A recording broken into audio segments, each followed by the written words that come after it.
Hey, it's your girl, Deja, the host of Black and Wild, the podcast. Welcome back. I took a short hiatus at the end of March for some birthday travels. Shout out to all my other Pisces.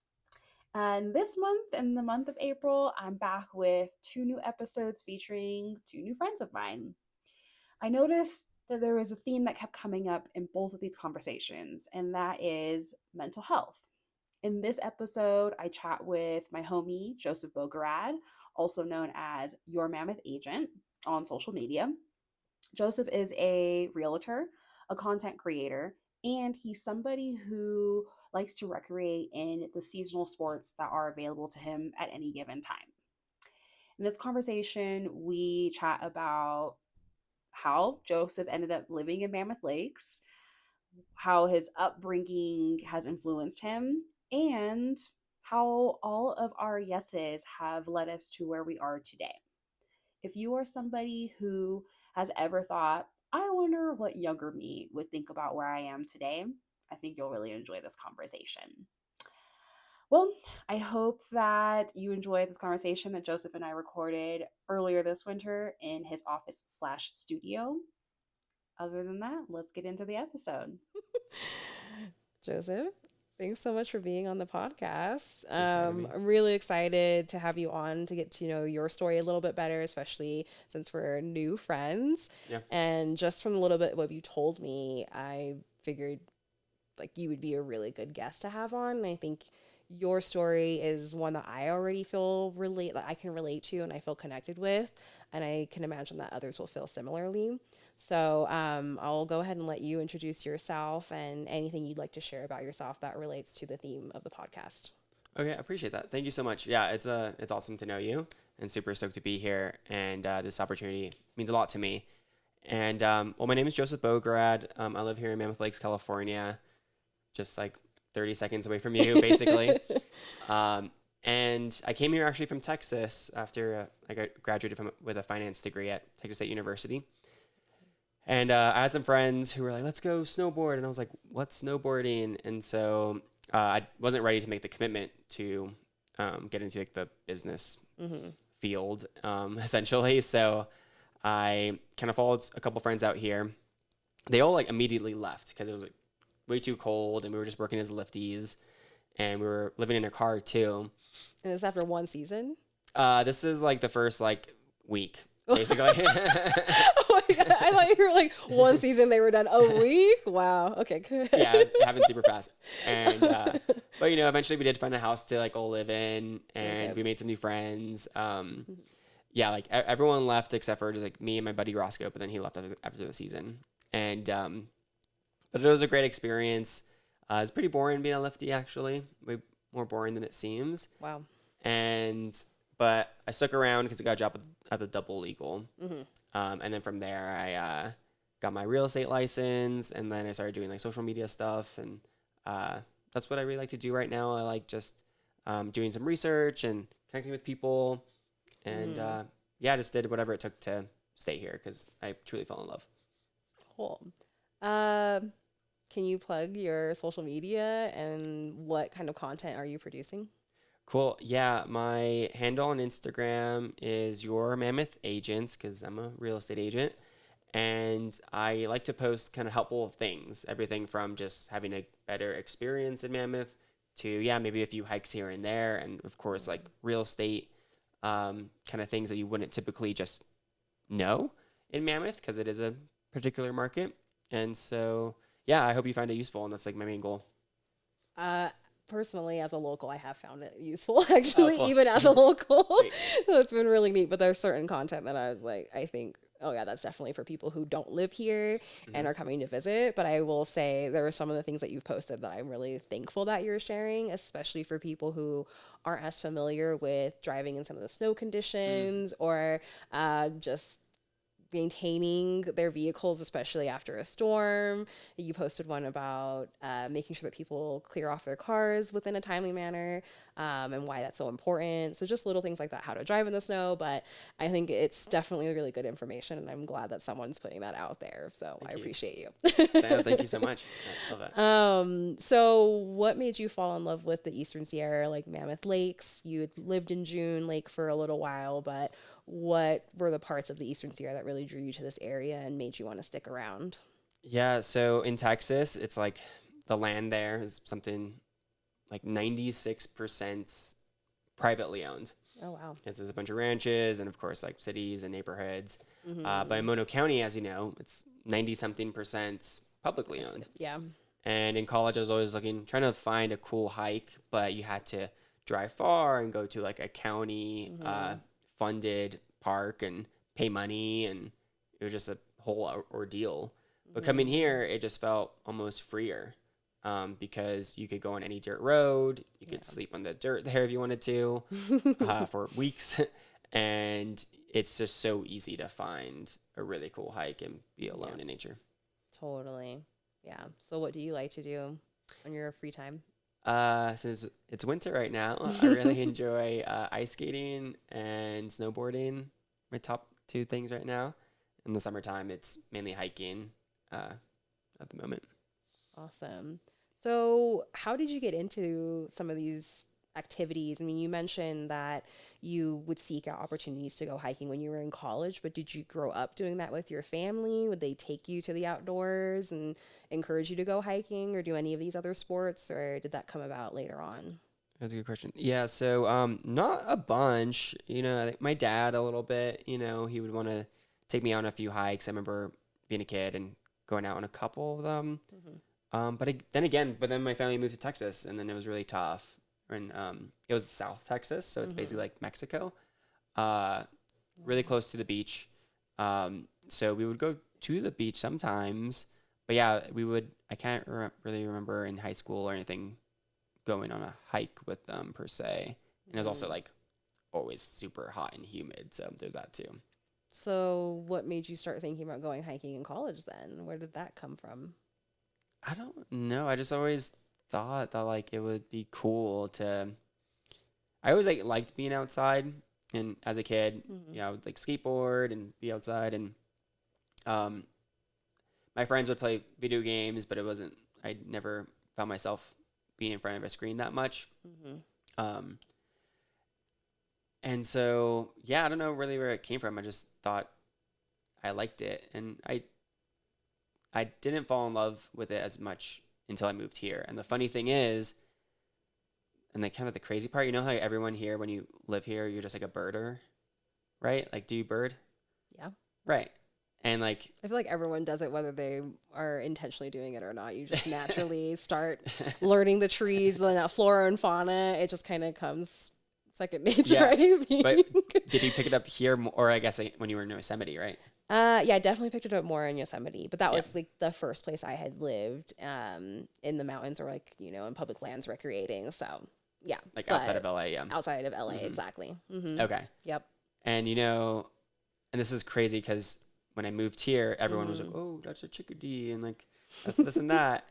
And I picked up. I'm not really good at it, but like I was like, this is interesting. So I would read a couple books, and then I read in one book that it said one of the best places for birding is in South Texas, and it was just crazy to me. And you read that when you were living here? Here, yeah. Oh wow. And then so when I went back there, I was like, actually, like this place is kind of cool. It's cooler than I thought. And now I say it's like, oh, it's a really great place to visit if you like birding or tacos. But it's like now I kind of enjoy going back because as a tourist, basically. That's so interesting that this has changed your perspective on your own home that you literally grew up experiencing, but gave you a different perspective and a way to experience it. Totally. That's really cool. I really appreciate that. I will say living here when I travel now and I come across cool plants or insects, birds, I'm always curious of like, what are the common local birds here?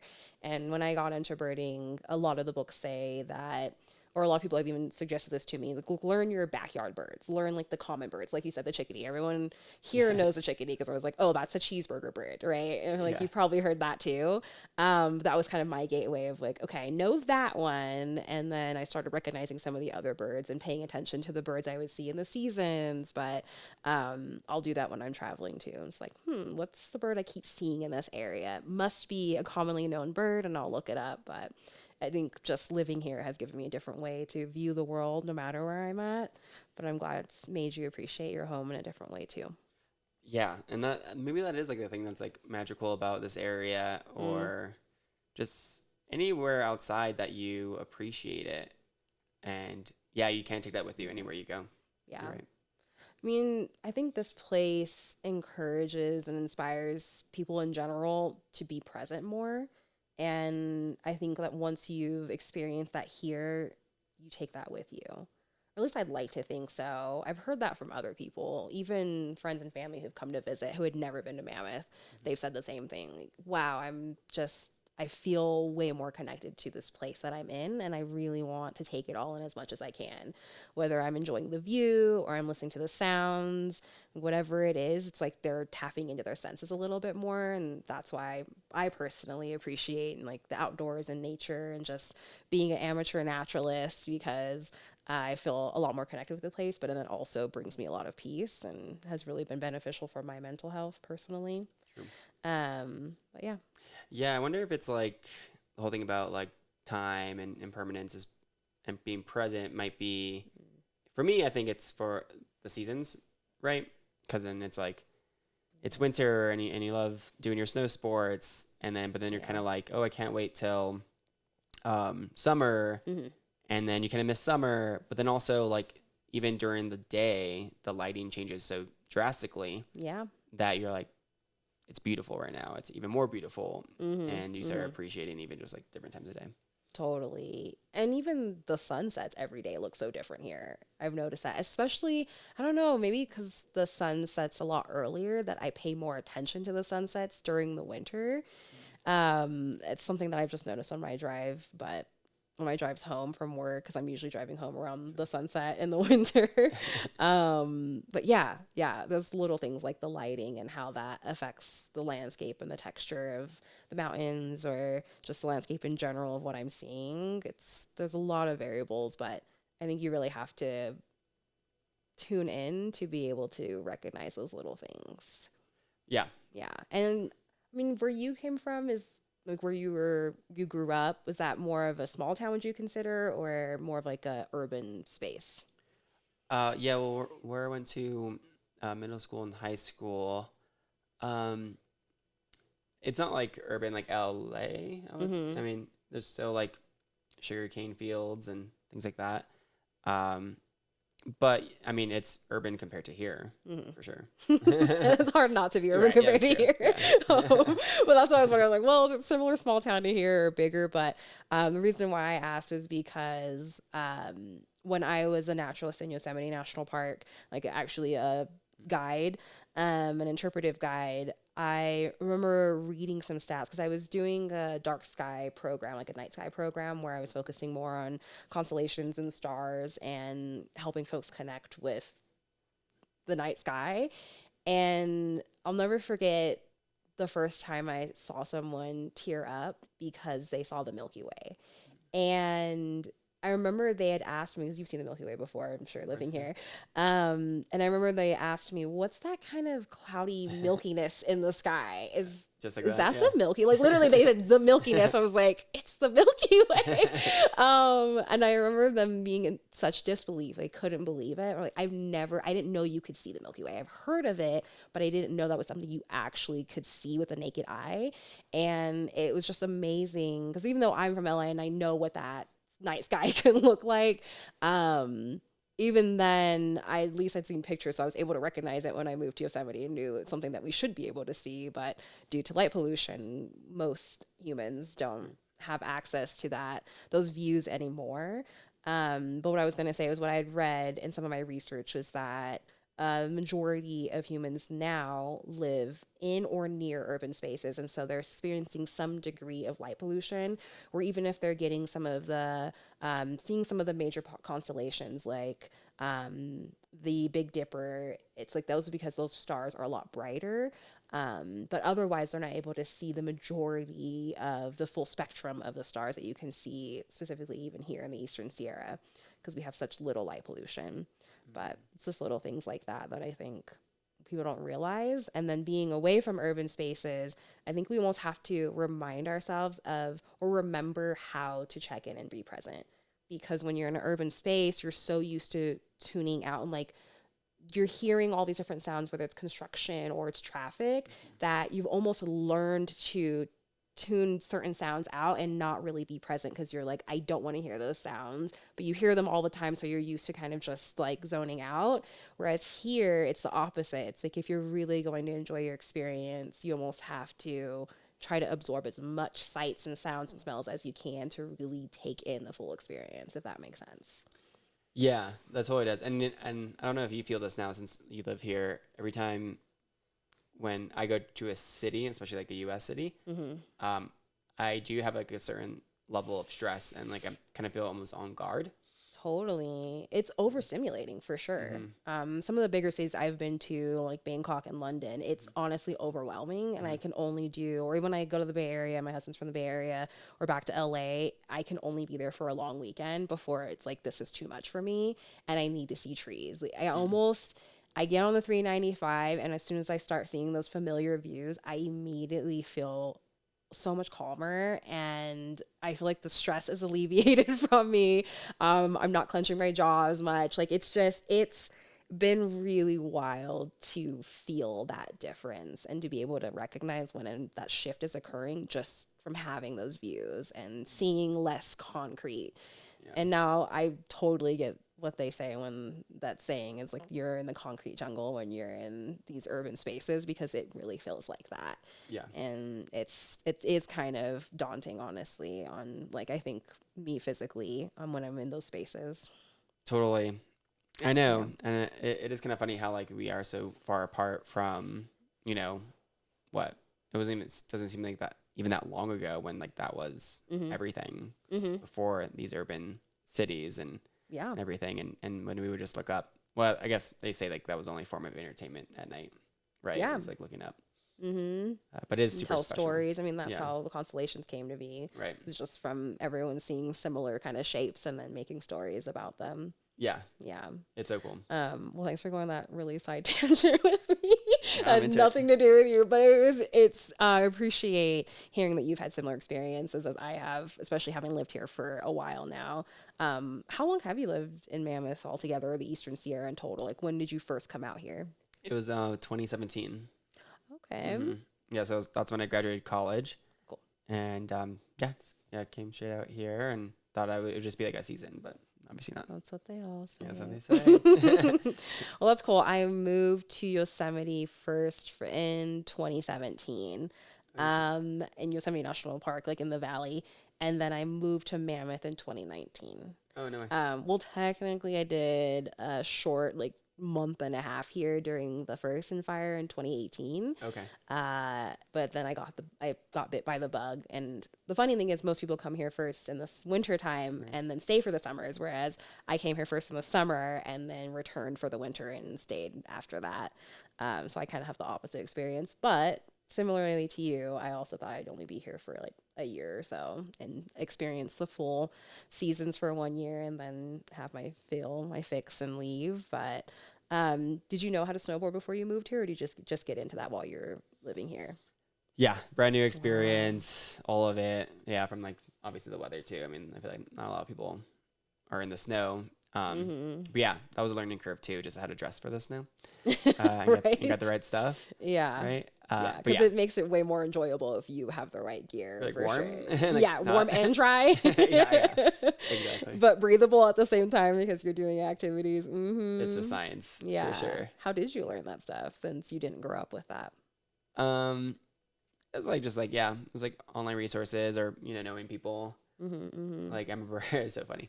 The Lyft operations manager was like, you gotta get like a gator, or like a buff. And he's like, and you're never gonna take it off. And it's true. So it's like immediately got like those turtle fur ones, like fuzzy ones. Yeah. And yeah, like that whole season I had it on. It was like my only piece of warm clothing. Yeah. And then eventually you start accumulating gear that works for you. Yeah. Totally. Yeah, I look back at some of those early photos of me skiing and thinking like, I looked like such a kook, but but I have to start somewhere. You know, we all learn, but I mean, obviously everyone has to figure out what feels comfortable for them too.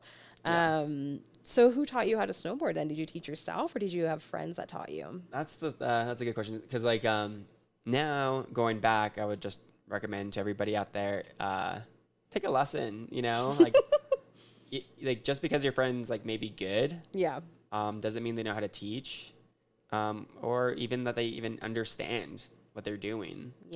This goes from everything from rock climbing to skiing. So it wasn't, honestly, and things got more enjoyable too after a few seasons for me, because that's when I really started to click, you know? Right. Because the first few seasons was just me surviving, like following friends, right? Yeah. And then, you know, then I did a lesson, and as an employee, you get like half off, or you get some free lessons here and there.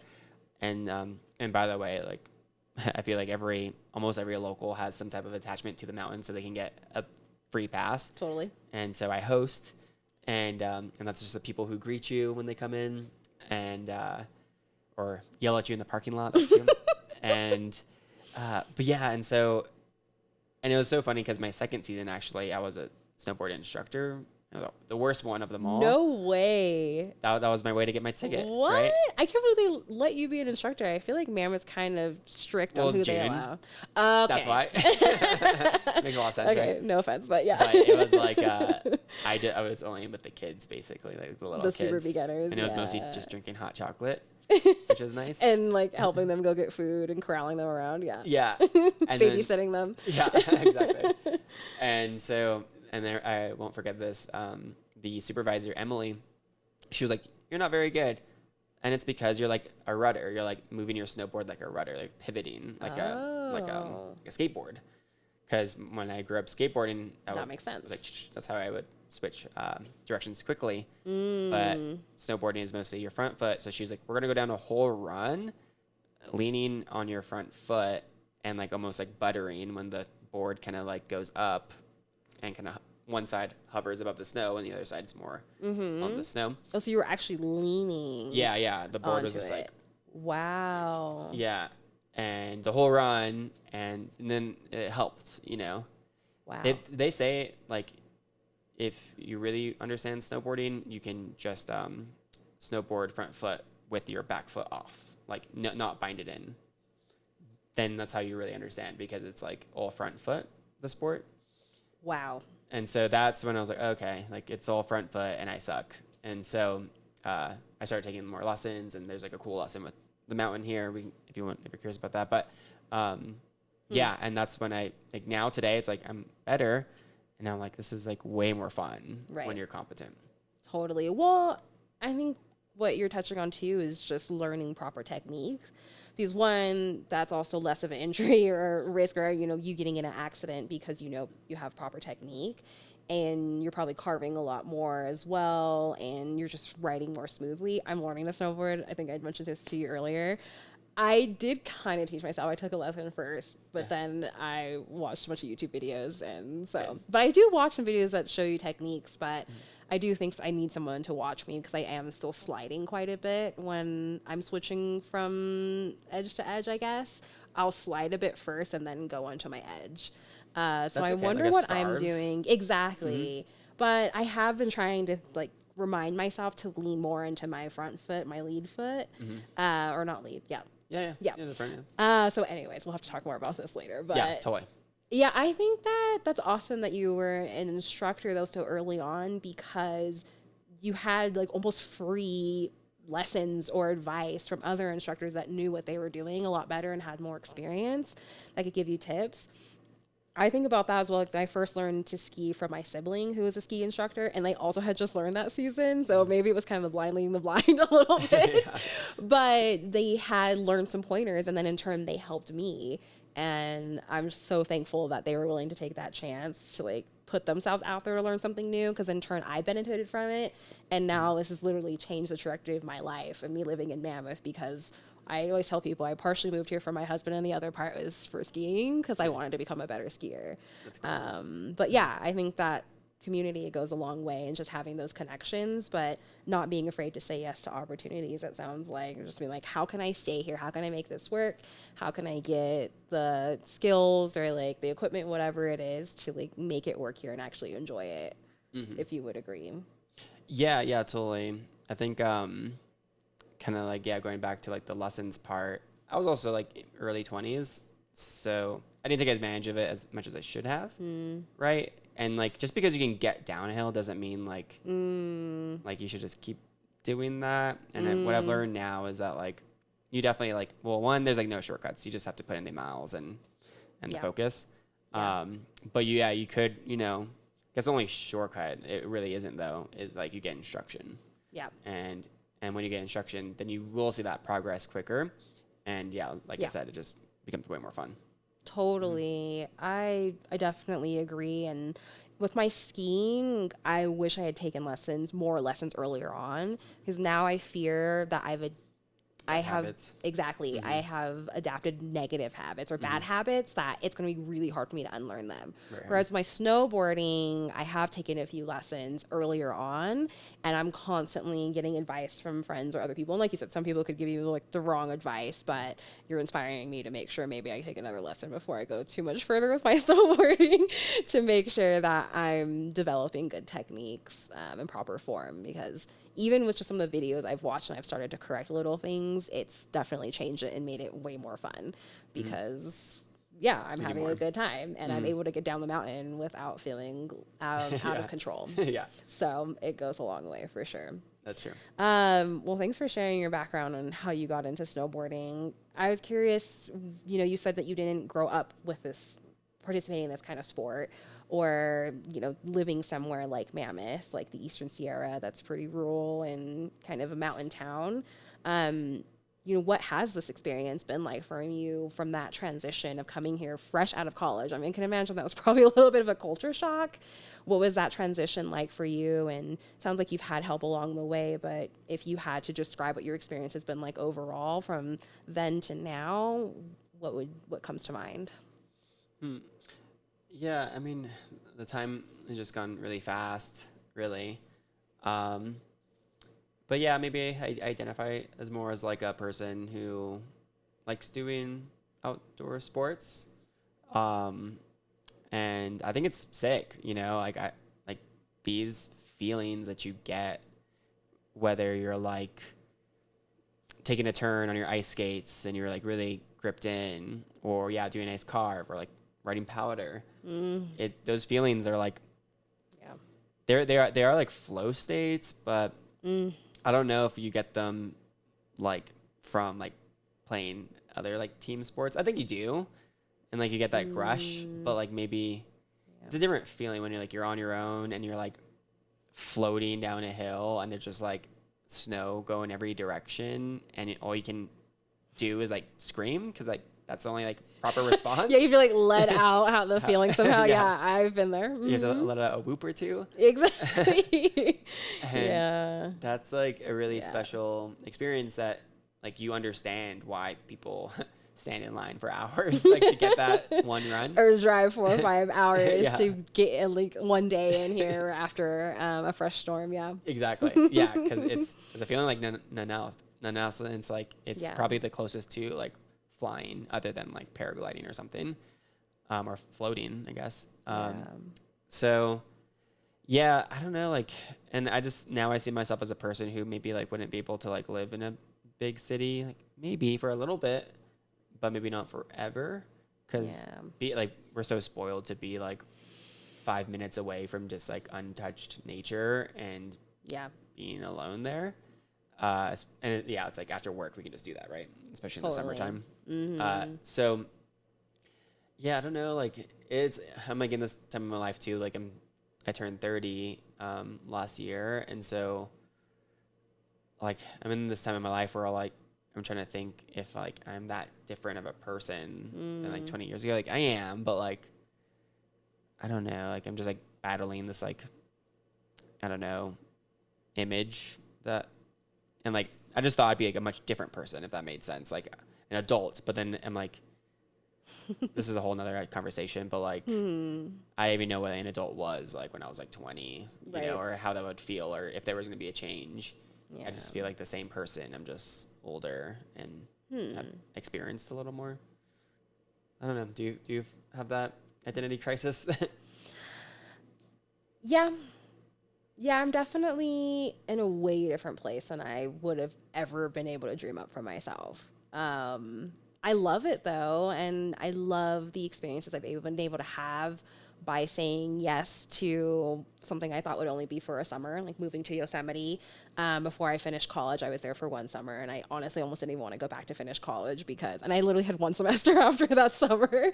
But I remember just being in awe of like, this could be someone's lifestyle. Like, people live and work and play in these places, and just being mind blown of realizing there were other options than what I thought. And I remember I always thought I would go back to LA. I went to school in Sacramento, but I always thought I'd move back to LA, and I just thought I'd be living such a different life. I thought I'd have different values. I'm not saying I've completely changed as a person, but obviously you're kind of shaped by your experiences and the people who are in your life. So I've definitely had some moments, I think, around my 30th birthday too, where I was almost having an existential crisis of who am I, where am I at, where am I going, and would younger me be proud of who Deja is today? And shout out to therapy, but I haven't. I've done EMDR where I've literally had moments where it's like younger me or like all the versions of me. I kind of like to look at humans, and this is like a whole side tangent, but anyways, I like to look at everybody individually as like we're kind of like Russian dolls where there's all the other versions of you are inside of you, but it's like the person that you're currently are is like the person that you see everyone sees on the outside in that moment, but all the other lives that you lived in years are still in there, so you're still that person, but you're evolved. And I think you're being really hard on yourself. I would imagine that, I don't know, Joseph that was first here that first season post college would probably be like, dude, you're living the dream now compared to where you were then, especially living out of your car. Like, I don't know, I was joking about it with my husband recently. I've been trying to really live with more gratitude and appreciation. And I think that comes from trying to be more intentional with being present. But I remember looking around and like, you know, a lot of places in Mammoth aren't new as far as what we're renting.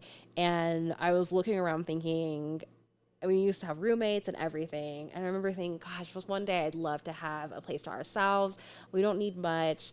And just being able to have a setup where I can wax my own gear at the house. I never thought I'd learn to do that. So there's so many things that I'm still into similar activities or have similar hobbies, but I've evolved in those ways. And it's really neat to see the little, like the gear that I have now, or like, I don't know how I've come up with like the clothing that I have that I just never could have thought of in the past. But with the knowledge I have now, I've really made the experience here even better. So I don't know. I think it's just trying not to compare yourself too much to that person that you thought you were supposed to be when that's probably not who you were meant to be anyways. And as I'm getting older, I'm leaning more into what feels right for me. And that's been attracting me to the places and the people that feel good for me. And the more I lean into that, the more I'm finding what feels good for me. And whether that's like new activities or experiencing an activity that I've done for a long time, but just experiencing it in a new way. So that's why I love learning to snowboard, because as much as I've been skiing for the last 7 years, it's been fun to experience the mountain in a new way. Like, I feel like I see it with fresh eyes again, and to like experience snow in a different way too, but it's also made me a better skier. Yeah. So I don't know, I went on multiple tangents there, but I don't know, I think it's all about perspective. And I think it's when you're entering into a new decade, you reflect and you think about like, oh gosh, how am I still here? Whatever is going through your mind. I I think about that with living in Mammoth. I totally didn't think I'd be here for 6 years now, 6+ years. I thought we would have moved for sure, but this place is addicting, and I've developed so many expensive hobbies, and it's like you can never get bored here. And I talk to couples who have lived here, you know, for 50, 70 years, and they tell me that they still haven't seen it all. Fun. They still haven't experienced all there is to experience, and every season here is always different, and it's been really fun experiencing all of that. So I don't know. That's I think cool. I'm starting to have more acceptance with who Deja is and where she's at. But I think I'm the truest version of myself that I could have never even thought of or imagined. But I'm glad I said yes to things that I wasn't sure about. Yeah. Or didn't. I was like, I think about that first summer in Yosemite and feeling so much imposter syndrome. And I think it's taken me a long time to be like, no, I deserve to be here too. And I deserve to take up space. And maybe I'm not someone who's, I don't know, hitting like the Parker and ever on Mammoth, but I can ski most of Mammoth Mountain now, and I'm really proud of how far I've come. Yeah, that's huge. Yeah, and you can ski any mountain. Yeah. Like, and now I've gone to other resorts, and I feel it's fun to be like kind of in that position when you don't know. You get off a lift and you're like, I don't know exactly where this run's going to take me. Yeah. But you get to learn again. But you know you have that foundation because you rode at your home mountain for however long, and you're like, okay, pay attention to the signs. Like, you know, you just have those little skills that you've gained just from that experience, and it's fun. 100%. And I'm stoked that you're learning how to snowboard too, because that's really special. I agree. As you were describing it, it's funny because I felt giddy hearing you describe what your experience was like snowboarding or just being out on a frozen lake and ice skating, because I've had those moments where it's almost like I've tapped back into my childlike side, the child side of me that I almost didn't even get to experience growing up. I had to grow up really quickly, and I feel like now living where I do and like participating in the type of recreational activities that I do, I'm able to just tap into that childlike curious side and just be silly and playful. And that's what snowboarding really feels like. Skiing is kind of a different vibe, and I still love skiing, but snowboarding, I remember the last time I went out and I was connecting my turns, and it felt like I was just like riding a wave. And I heard other snowboarders describe it. I don't know what they're talking about, because I never did board sports growing up. Like, I tried to learn how to skateboard, horrible, like, did not go well. I was supposed to learn how to surf before I left LA. Like, it didn't work out, so who knows what would have happened there. But I say that to say I just didn't think it was going to be for me. And just getting a free setup and then getting free lessons by being an employee, I figured, and I live here, like, might as well try to snowboard and see if it's for me. But the last time I went out, I was having so much fun. I only fell one time, and I was like getting off the lifts with ease and confidence, and it was just like things were clicking, like you were describing. This is probably my 3rd season snowboarding, but this year I've really committed to it. And I was literally like giggling out loud. Like, there was just moments, I didn't even consciously realize what I was doing until I was in the act of doing it. And yeah, it was like a midday week. No one was really on the mountain, so I had like the runs to myself, which you never hear that in Mammoth. It's pretty rare, but it was just like a solid freaking day. The snow felt good. I felt good. I felt super confident. Even when I fell, it was like I caught an edge at the bottom of a run right before I got to the lift. Like, it was just a solid day. And I remember thinking, this is what I've heard other snowboarders describe as what this experience could be like. And it felt similar to what I've felt in some of my best skiing days too. But it was fun to just, be on the snow and the mountain in a different way. Yeah, that's a good moment. Yeah, you gotta let me know next time you get out there. Totally. I'm slow, but That's okay, because then that's the cool thing about like snowboarding, because then you can just go switch, and then you're brand new again, right? Right. Yep, that's true. Yeah, it is super special. Yeah, so you thought like you would never do this stuff when you were a kid, and Totally not. Yeah. but did you have like any hobbies as a kid? I love dancing. That was definitely something I liked to do a lot. I remember the moments that I had been taken out in spaces, like more natural spaces. So whether it was or going to the beach, or I'm also a Pisces, so I'm very like drawn to water. But I remember any time that we've gone into like the hills, whatever, next to the San Fernando Valley, I remember those are the times I felt the most alive. And I don't think it clicked for me until I went to Yosemite for the first time. And then just being constantly drawn to that place and being like, I've got to live there under any like circumstances, at least for a few months, and just like scratch this itch. And then here I am now, like 9 years later, but I haven't looked back. But other than that, I'm trying to think of what else. That's really the thing that comes to mind. I remember feeling I really enjoyed being creative and just being able to express myself in different ways, whether that was physically through dancing or trying different like artistic hobbies or outlets. So I would say those are probably most of the ways that I would spend my time when I was younger, other than trying to survive. Oh, Yeah. okay, yeah. Yeah. It was, I honestly, and like that's like a shout out to therapy again, but yeah, I spent a lot of my childhood almost being an additional adult. And Yeah. so there's a lot of healing I've experienced through living here too, of things that I'd always been curious about trying when I was younger, but didn't have the opportunities because my family couldn't afford it, or we just didn't have the time, or I had to take care of my younger sibling, or just like be able to help pay the bills.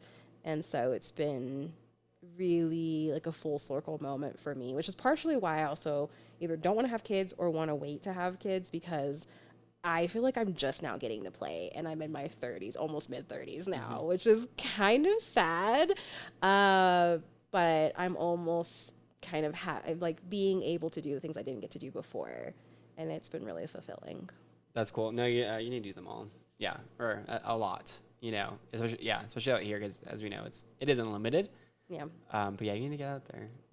totally. Those things, yeah.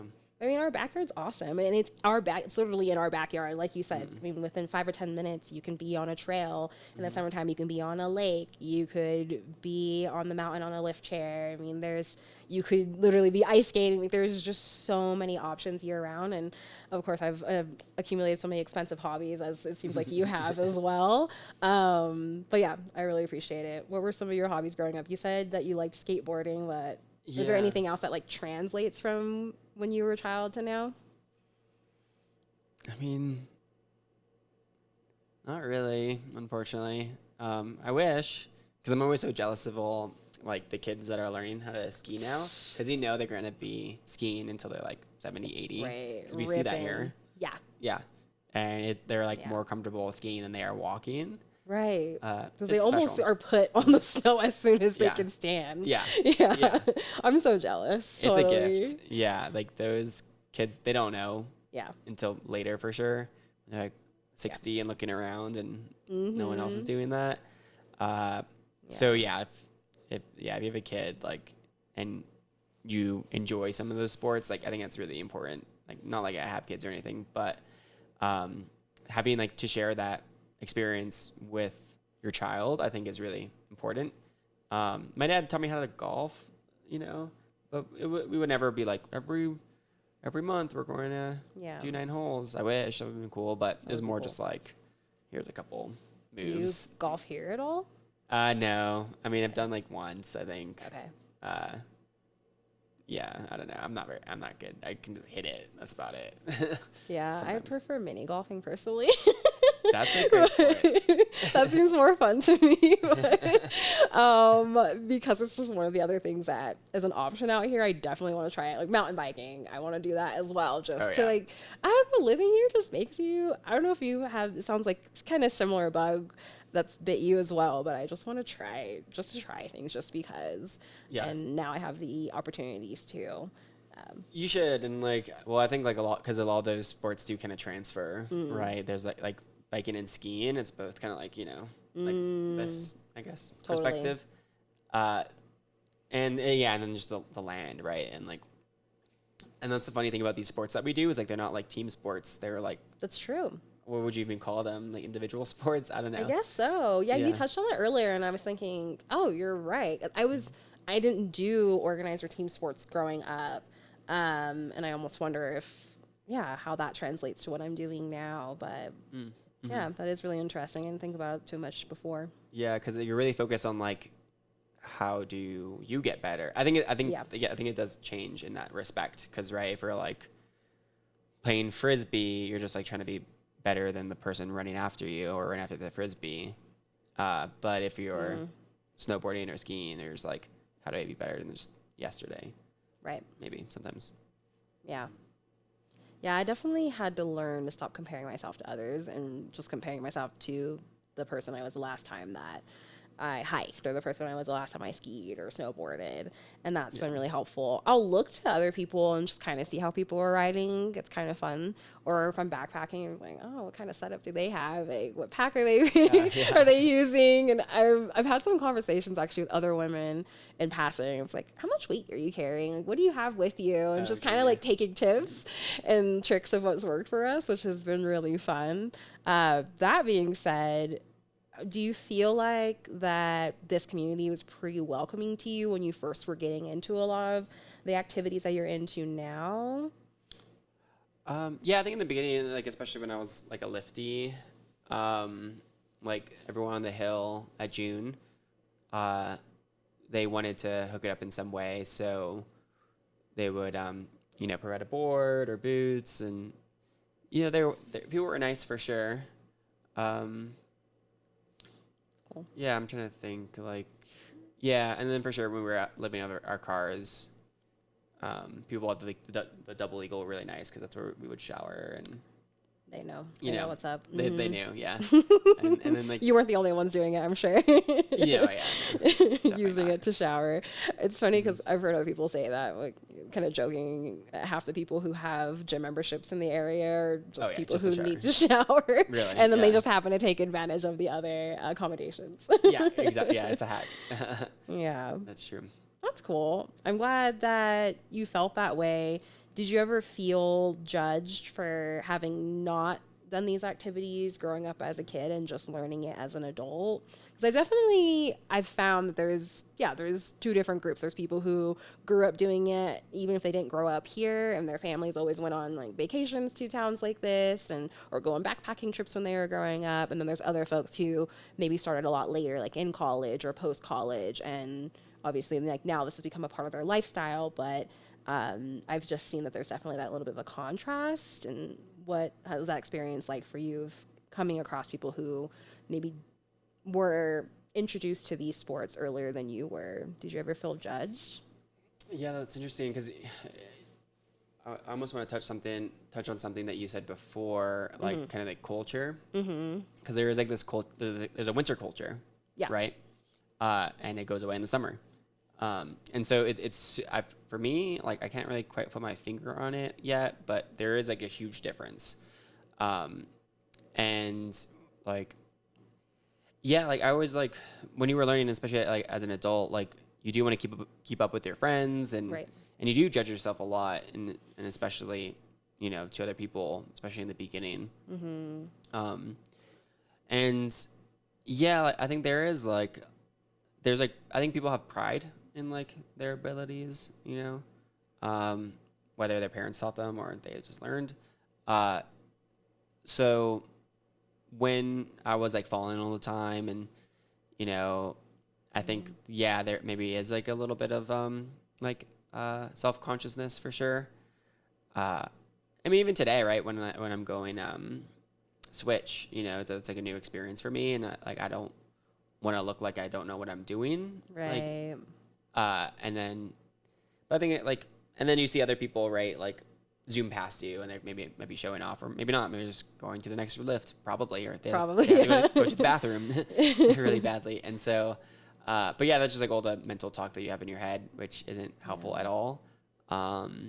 So yeah, I don't know if I mean, I think the thing here though is almost this locals versus visitor mentality. And I think living here, you feel that a lot, even just with internally, because you live in a place where it goes from like, a run to yourself to a 20-minute line. Yeah. And you have some like protection and like a lot of love for the area, and you don't want to see it like fall apart.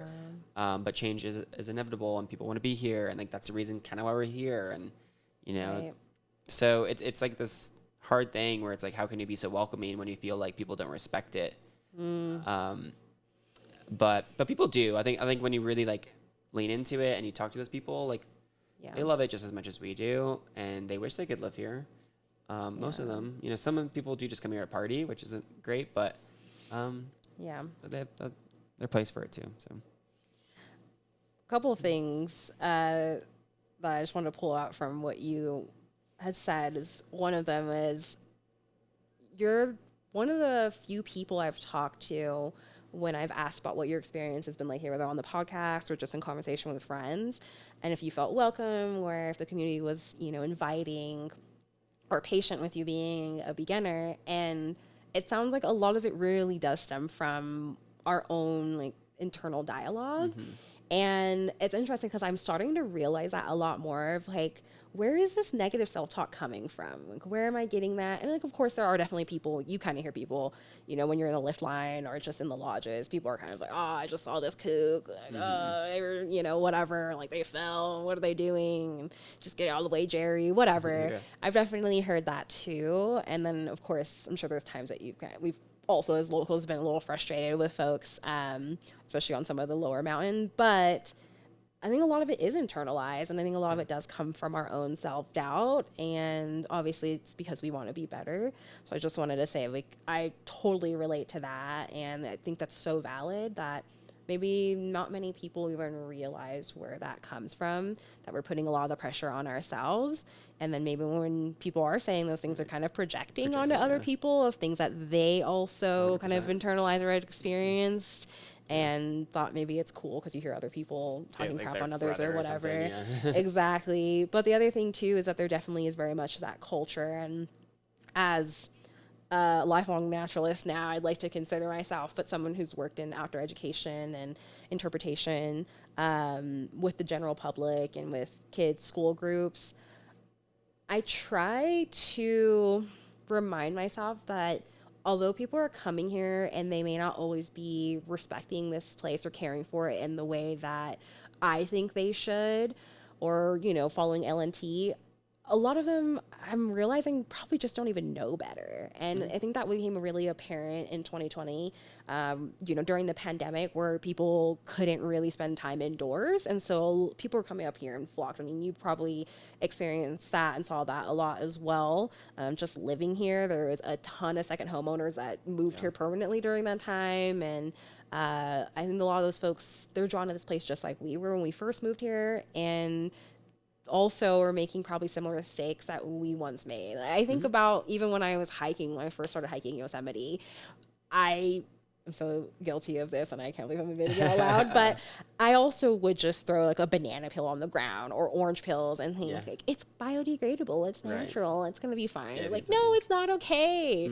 But not knowing why or that it was even a problem. So just little things like that I've been trying to be better at giving people grace. I'm not always perfect. I definitely am better when I put on my naturalist hat or like I'm at work and helping the public because of my personal time. I'm like frustrated, but instead of being frustrated, I've been trying to be better about having conversations with folks. And I would say, I don't know if your experience has been this way, but in those earlier days when I was making those rookie mistakes, or even like, you know, when I was skiing first and I had like a gape between my goggles and my helmet. It was like the silliest things that like probably that part doesn't really matter that much. It doesn't pertain to protecting the environment, but still there's a lot of things, or like digging a cat hole, you know, like why it matters. I don't think I would be where I'm at if I didn't have people early on who were patient and cared so much about these places that I've been spending time in to also share the knowledge that they had gained. So I appreciate those people who didn't judge, or maybe internally they were judging, but at least in the moment they were really kind to me and just were able to share some knowledge that they could tell I obviously didn't have. But I think that goes a long way. I mean, just kind of putting yourself in those shoes of like, well, once I didn't once know what I now know, and that's okay too. I think so too. Just being patient with yourself and with other people, and I think it is just an education thing. But I think if someone's listening right now, the burning question is, why is it bad to throw your biodegradable things on the floor or on the ground when you're on a hike? Oh, you're asking me? Yes. Well, I always like to point out, if you don't see that item growing naturally in that space, then it's probably not going to be good for that ecosystem for whatever reason. And especially if there are any wildlife that come across those shells from your seeds that you're eating or the banana peel, that could also really hurt them because it's not a natural part of their diet either. And so, and also if you look at the stats, those items don't degrade that quickly. It actually takes a lot longer. I remember I had I hope that answered your question. I remember I had a pop-up table when I was working at Devil's Post Pile, and I was testing people on if they could guess how long it took for different items to degrade. And orange peels and banana peels take a lot longer than people realize. But I remember one guy said that there is an area he would always go hunting at. And so he's like, oh, I would always bring this fruit with me, and then I would just leave the peels. But because he kept returning to the same area, he was noticing year after year that those orange peels or banana peels were actually sticking around a lot longer. And it made him think about, maybe I shouldn't just leave those there. I should pack it out with me and throw them away and dispose of them properly. So yeah, I think that's the best example that I can give without, I'm not a scientist, but that's what I always tell people. If you don't see that growing here, it doesn't belong here, regardless if it's food to you. Or I always joke with people too. It's like, yeah, it's not healthy for animals to be eating food that's not a part of their natural diet that they can find in their natural habitat, because that can have negative effects on them too. And if you think about the food that humans are eating, a lot of it's super processed, and it's also had negative effects on us. Can you imagine a squirrel or a raven or a bear, if they come across those items as well, and not having the resources that we do to be able to heal from those effects? There you go. Yeah. Do you have anything to add? No, no. I did a video on that, and it had no context. It was just like I was trying to get out content, and we were just at the lake here in town, and I was just like, oh guys, by the way, if you think throwing your sunflower seeds or orange peels on the floor, it's actually littering. The more you know. It was like something just simple like that. Yeah. And I thought I was just gonna make that was like just a simple video, nothing crazy, but people like were offended by it. They were like, I'm like throwing more sunflower seeds on the ground because it's good for the soil. You know, it was like this whole another crowd. It was like especially on TikTok, a little bit on Instagram, but it was like this crowd that I like didn't like this like weird crowd that it just like got fed to, and it's just a lot of ignorance. And people were like, because they think it's like, oh no, it's like it's biodegradable and like it's okay, right? But then when someone told them like it's not okay, people kind of took offense. Oh yeah, you get defensive because people don't want to be told that they're doing something wrong, especially when yeah, for real. Well, especially when their intentions are probably in the right place, right? Yeah, totally. Yeah. Like it obviously, it sounds like they've probably had process through the same process, like I said before, that we've all probably gone through before we knew better in regards to this, and thinking, oh, it's natural, it's something I've eaten, and it's from the environment. So I'm sure they're probably like, I am doing the right thing. What do you mean? Yeah. What I did wrong was there was no context, and so, but yeah, like going back, I would definitely say, yeah, it's like it's because like you don't see any orange trees here, and when you bring something from one place and dispose of it in another place, it's littering. Yeah. And like the poor animals too. And that's another funny thing is like, oh, I'm helping the animals by feeding them, right? Like they're hungry. It's like, no, you're actually like doing them harm. Well, and to build on that, it's because now they're going to become dependent on obtaining a source of food from a source that's not going to be there all the time. And that's what ended up happening with the bears in Yosemite when we used to feed the bears, or I say we, but the National Park Service used to, which is wild. It's that saying that sometimes you can love something too much. Like even if you think you're doing the right thing, you have the best intentions, you could be doing more harm because you're over loving something. Well, in real estate is you pave your own path to hell. The other way to put it. And it's because, you have all the right intentions. Yeah. And then something goes wrong and then you're liable for it. And then you get sued. Like, that's so true. I even think about some of the content I put out. Like, oh, be careful, and making sure I'm trying to provide links to information, whatever that is. I don't want anyone to feel bad. Well, I guess you kind of should. Maybe you should feel a little bad so then you care to be better. But I'm like all about educating, because the more you know, then the more you want to do better, I would think. And I think that as a naturalist and someone who's been a teacher, I've found that the more knowledgeable someone becomes on a topic, the more that they want to try to support that and advocate for whatever that is. Mm. I think naturally, how can you not do that? Because you have more knowledge about it. And so you feel connected to it in some way, whether that's a place or a thing, an animal, a person, whatever it is. True. Yeah. Kind of a side tangent, but I was just curious. What does your family think about the lifestyle that you're living? And you mentioned Joseph has his own thoughts about talking about you in third person about where you've ended up and how the trajectory of your life has taken. But does your family think that it's like you're super crazy to live where you do and participate in the activities that you do? Or what are their thoughts and feelings? A little bit. I think my parents are pretty now they didn't expect it, you know. And it's funny too because the friends that I came out with, like they were like way more outdoorsy than me, and so it was I was the last person that anyone would have expected would have stayed. But yeah, I think they're chill for the most part. I mean, they don't like the far away. Yeah, it's but hard to get here too. yeah, it's a mission. But yeah, overall they're pretty chill. What about your parents? They're pretty shocked. Oh, totally, yeah. Yeah. Especially living somewhere with snow. Yeah, Because there's it's so different that LA doesn't get. I always joke it gets maybe 2 seasons at most, so or like 1.5. But yeah, definitely my family thinks that my sibling and I are crazy, and they don't understand how our life has taken the turn that it has. I mean, they're really excited about it, and I will say it's been really neat. And I'm curious if you had a similar experience. From friends and family who are seeing the things that I've been up to or the things that I've experienced, the skills that I have learned and gained, it's inspired other people, whether it's in a small way or in a large way. And that has been really cool just to see that ripple effect. And I know I've benefited so much from the places that I've lived, Yosemite and here, and the opportunities I've been given through those experiences, the connections I've made, the community I've found. It's been really healing for me emotionally, mentally, and physically. And so if there's any part of that that I can pass on, whether by just living the way that I live and inspiring others, or really actually literally giving tips to friends and family who are curious about how they can move somewhere like this or get into skiing or try hiking, whatever that is, that makes me feel really good. And I wonder if the people who paved that way for me early on when I was first getting into these activities or first moved to Yosemite, if they've thought about that or even realized that the lasting effects that they've had on me just by that little advice that they've given me or the words of encouragement.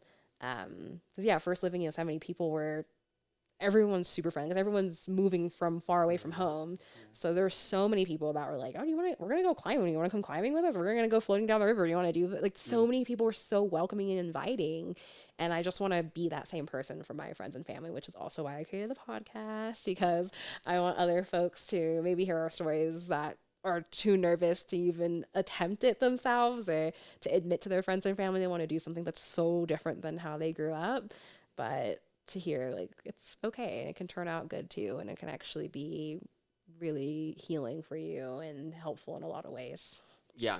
So book that little adventure that you always thought you wanted to do, and Say yes to those opportunities. Take a chance. We're really lucky to be here, especially because we're so close to nature. Even just California in general, or the United States, because we have really beautiful national parks, and so definitely take advantage of that. Totally. Well, even California, I feel so spoiled having grown up here because growing up, I don't think I ever really tapped into the variety that we have as far as climates and ecosystems go and the terrain. And it's been really special as an adult to get to know my state better. I've actually never lived out of California. But even as I travel more now, I obviously compare it to my home, and I can be at the beach and within a day's drive if I really wanted to, or I can experience something that's just completely different. We have the high desert here, and we can go up into the alpine forest. It's just the variety here. It's hard to get tired of it, and I haven't found anywhere else that compares. And I think until I do, it'd be really hard to leave. True. Yeah, this is what will always be a home base for me for sure. Totally. Well, I was wondering if there was anything that you could see change in the outdoor spaces or in public lands, any changes, what would that be? as far as whether what that experience is like for you, who you're seeing in those places, how those places are managed. What would you like to see like in your dream world? Yeah.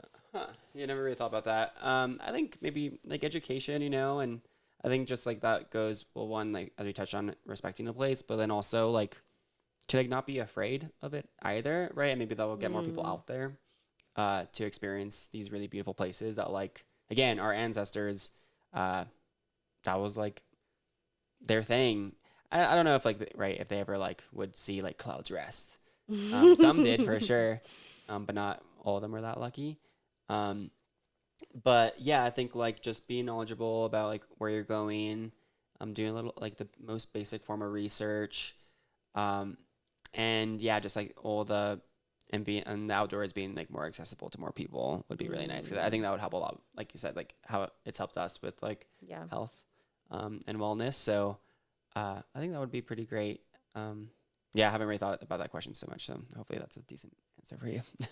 Well, I was curious, could you elaborate a little bit further on how the outdoors could be more accessible? Like, what comes to mind when you said that? What were you envisioning?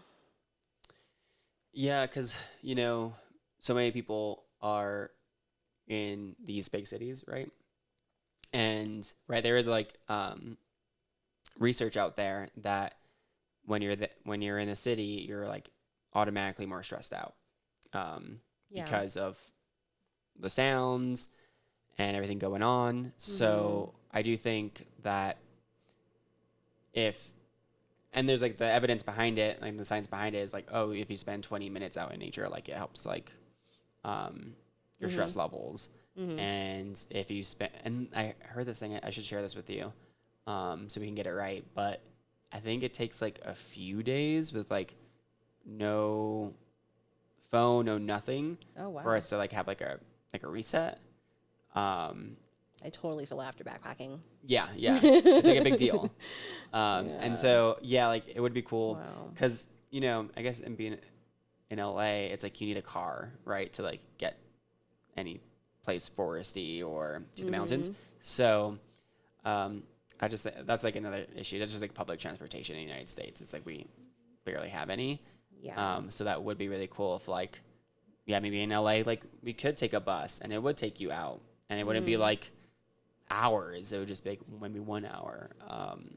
So maybe in that Yeah. respect too. And I know here they're getting better at the public transit and how, now Yeah. like locals can get a pass to Yosemite Mm-hmm. on the bus for free, Finally. which is really cool. Mm-hmm. And so, yeah, like more, I guess, also awareness around that. Cool. Well, one last question for you, and that is, have you come across anybody else who has had a similar experience that you've had as far as not growing up doing these activities and then moving here? I mean, this is a very transient community, but have you had anybody else that you've come across that like had a similar upbringing that you did or a similar family dynamic and moved here in college? Like, have you seen yourself represented or reflected in anybody else's experiences? And that can also be someone you've met in person or something you've seen online or in movies. Yeah, I mean, definitely here. I mean, like meeting people like you and, my partner Grace as well. We have like a very like weird, similar background because like my mom is Mexican, my dad is like Ashkenazi Jew, but her family is like opposite. Like her mom is Jewish, and then her dad is like Mexican. So, Crazy. but yeah, similar story though. Yeah, it's like you just hear through a friend, and then you just like end up here, and you like it, and you stick around. Um, so Okay. yeah, I don't think like the story is like too uncommon, Mm-hmm. which is cool. But yeah, this most of the stories here is like, oh, my parents took me here when I was young and kept coming Yeah. in. Yeah. Yeah, you definitely hear that a lot. Hmm. Well, I can only hope that kind of what you had mentioned in your response to the last question, that there are other people who have someone that's going to like reach out and like lend in hand to help them to be able to experience the things that we've been so thankful and lucky to. Or I hate saying lucky. People always say that to me about living here. Like, it's not luck. I consciously said yes to opportunities and have made the sacrifices to live here. Yeah, those 'Cause it's not opportunities all came up. beautiful. Yeah. Yes, but the opportunities came up, and I'm thankful for that. And I'm looking for the opportunities, but I'm thankful I said yes, and that's why we're here. But I hope others have a similar experience that you have here. And thanks for sharing your story. I felt, honestly, there was a lot of parts of your story that I felt like I could see myself in, and it honestly like made me light up, especially describing how much your time outside has really just contributed to your overall well-being and your happiness, and those childlike moments that you described. I totally felt connected to those, and it kind of took me back to some of those experiences I've had and why I think I keep chasing them. So I really appreciate you, Joseph. Is there any last thoughts that you have in regards to like the podcast or anything we've talked about that you wanted to say? No, just keep doing this. Like, I think it's so cool because like what you're doing is like getting just what like we just talked about, like getting the word out to people and like and spreading that this kind of activities that we like to do or just being can really help you, and you can pass it on to people. So just keep doing this. This is so cool, and thank you so much for the opportunity. Thanks for being on. I appreciate you sharing your story. And yeah, hopefully we can do some more of these kind of conversations again. Definitely. Appreciate you. Yay. Thanks. Joseph, thank you so much for being a guest on Black and Wild. This was such a fun conversation for me because not only did I get to know you better, but I also got the opportunity to reflect on my own experiences in real time, which is something I don't always get the opportunity to do on the podcast. One of my favorite parts was hearing you describe what it feels like for you when you go ice skating or snowboarding. And that is because I have felt similarly. And I've also heard other people share similar feelings when they've described participating in an activity that brings them joy as well. Thank you so much for sharing your story. For those of you listening, be sure to check out Joseph's social media, where he not only highlights upcoming homes for sale in the Mammoth Lakes area, but he also provides updates and exciting news going on in town as well. His Instagram is at Your Mammoth Agent. Other than that, don't forget to check out the Black and Wild website at blackandwild.com for all things Black and Wild. I do have blog posts that will be coming soon, so be sure to check out my social media and or the website for those updates. Other than that, thank you so much for joining me again. I hope that you have been inspired to continue to say yes to the things, the places, or the people that bring you joy, because you never know where that might take you. See you next time. Thanks.